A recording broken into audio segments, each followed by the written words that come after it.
नमस्कार दोस्तों, फ्रीगो क्लासेस में आपका स्वागत है। आज का हमारा टॉपिक है आयुर्वेदिक जीवन शैली स्वास्थ्य एवं संतुलन की कुंजी।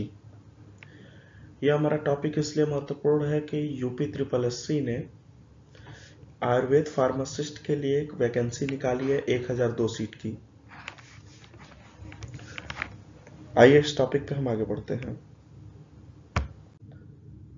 आयुर्वेद इस टॉपिक का परिचय यह है कि आयुर्वेदिक जीवन शैली स्वास्थ्य एवं संतुलन की कुंजी है। देखिए, आयुर्वेद कोई एक विशेष चिकित्सा पद्धति नहीं है। ये हमें बताती है कि हम नेचर से मिलने वाली चीजों को किस प्रकार यूज करके स्वस्थ रह सकते हैं।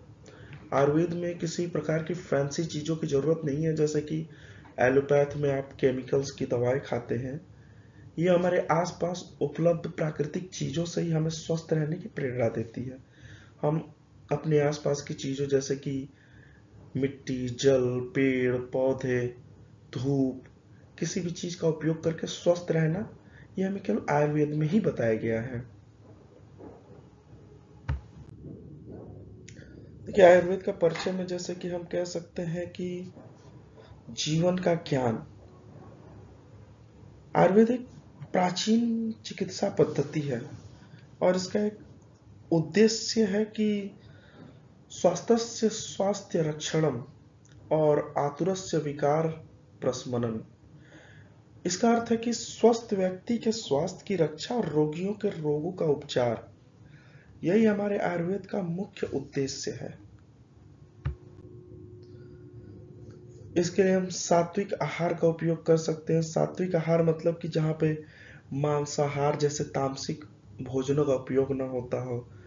सात्विक भोजन जो कि हमारे प्राकृतिक में पेड़ पौधों के द्वारा उपलब्ध भोजन होते हैं, जिसको हमारे पूर्वजों ने आज तक खाया है, वो हमारा सात्विक आहार है।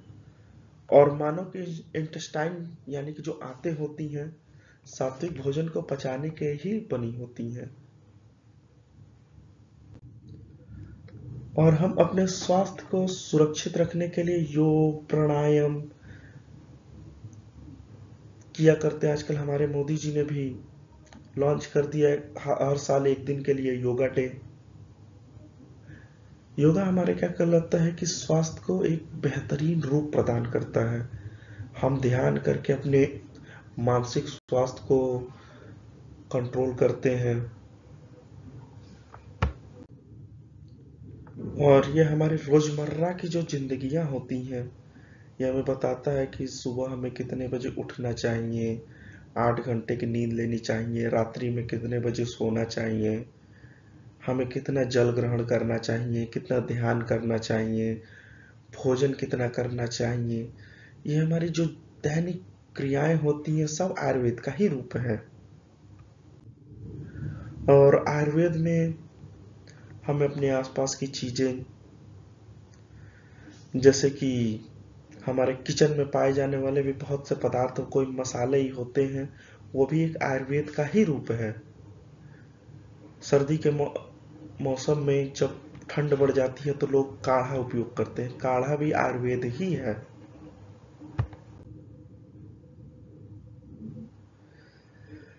और आजकल डिप्रेशन की समस्या बढ़ जा रही है, लोगों में मानसिक तनाव हो गया है। मोबाइल का उपयोग करते हुए छोटी छोटी बात पे लोग तनाव करने लगते हैं। तो इसका हमारे आयुर्वेद में समाधान दिया गया है, ध्यान करना। और आयुर्वेद में बहुत सी औषधियां हैं जैसे कि अश्वगंधा, सर्पगंधा। ये औषधियां हमारे मानसिक स्वास्थ्य के लिए बहुत बेहतरीन है। इनका अगर आदमी उपयोग करे तो उसको ना स्ट्रेस होगा, ना हाइपरटेंशन होगा, इस प्रकार की बीमारियों से बचा रहेगा। आजकल हमारा आयुर्वेद का भविष्य, कोरोना के बाद से हमें पता चला कि आयुर्वेद भी एक चिकित्सा पद्धति है। जहां पे एलोपैथ फेल हो गया था, लोगों के पास दवाएं कम पड़ गई थी, तो लोग उस समय कोरोना के समय आयुर्वेद पर आ गए थे। लोग काढ़ा पीने लगे थे, प्राकृतिक चीजों की भाप लेने लगे थे ताकि उनका इम्यून सिस्टम बूस्ट हो। तो इसी से तो हमें पता चल जाता है कि आने वाले भविष्य में आयुर्वेद की बहुत डिमांड होने वाली है, क्योंकि एक प्राकृतिक चिकित्सा है। और आखिर में हम एक निष्कर्ष के साथ आते हैं कि आयुर्वेद को अपने जीवन में अपनाना चाहिए। अगर हमने इसको नहीं अपनाया तो ये हमारे शरीर को रोग मुक्त और मन को प्रसन्न नहीं कर पाएंगे, क्योंकि आप केमिकल वाली दवाएं खा के केवल अपने लीवर और किडनी को खराब करते हैं, और जब लीवर और किडनी खराब होगा तो आपकी जेब भी ढीली होगी और आप जल्दी बीमार भी पड़ेंगे। लेकिन आयुर्वेद हमें बीमार पड़ने ही नहीं देता है, तो हमें दवाओं की जरूरत नहीं पड़ेगी। धन्यवाद।